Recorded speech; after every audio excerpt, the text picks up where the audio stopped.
Hi guys, if you are facing the Ucrtbase.dll related error or any kind of DLL error like DL not found, faulty module error or any kind of DLL error, just follow this easy tutorial to fix this issue. First, click the Windows button, type cmd and open the command prompt as an administrator.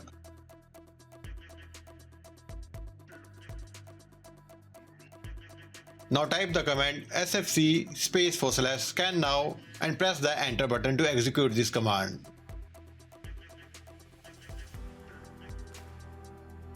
The repair process will start soon and it may take a few minutes to an hour to scan and repair the corrupted files, so patience is highly recommended. Once the repair is complete, restart your PC and check for the DLL error again. It should fix the issue.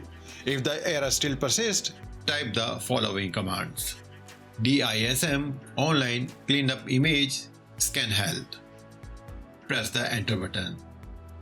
Once that has finished, type the next command: DISM /online /cleanup image /restore health.